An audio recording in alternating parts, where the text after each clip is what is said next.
Le léger remaniement du gouvernement de la République, intervenu le 11 janvier dernier, est loin d'inspirer confiance à Pointe-Noire. Au micro de Lux Télévision, les Ponténégrins appellent à des actions concrètes et non au discours vain sans résultat probant. Cantatrice Sédia, Lionel Oumanissa. Gouvernement Makosso 3, le remaniement apporté le 11 janvier dernier suscite un intérêt croissant des Congolais en général et des Ponténégrins en particulier.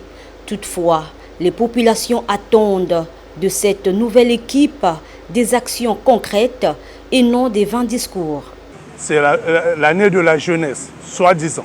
Ils n'ont qu'à seulement concrétiser ce qu'ils disent. Parce que quand vous conduisez la jeunesse en bateau, les gens n'ont plus confiance en vous. Quand il y a certaines choses déjà, une petite évolution, ça peut rassurer les gens. Certains parents aujourd'hui sont déjà déçus. Vous voyez, dans un foyer, là où vous avez 3, 4, 5 diplômés, ils font rien. Le parent est retraité. Il va faire quoi auprès de ses parents? Un enfant de 45 ans, de 50 ans, qui est encore nourri par les parents. C'est un désastre. Donc ils n'ont qu'à fournir des efforts. Multiplier des efforts, qu'il ait des bons conseillers. Et je crois bien que les choses iront en bon train.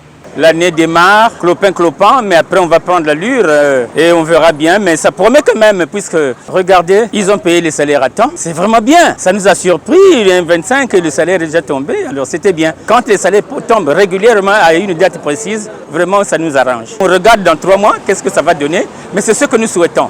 Que le gouvernement vienne vraiment pour amender, pour soulager, regarder les situations des travailleurs, regarder les situations de la ville, circulation. Les routes sont vraiment très désastreuses, franchement.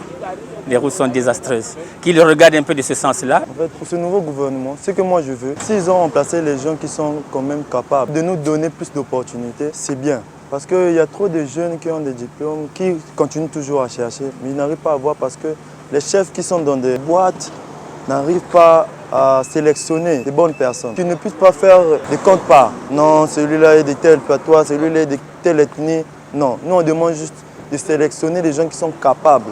Ils commencent d'abord par des hautes placés qui sont assez capables, de reconnaître aussi des jeunes qui sont assez capables encore de bien travailler, de bien faire ce qu'ils ont appris.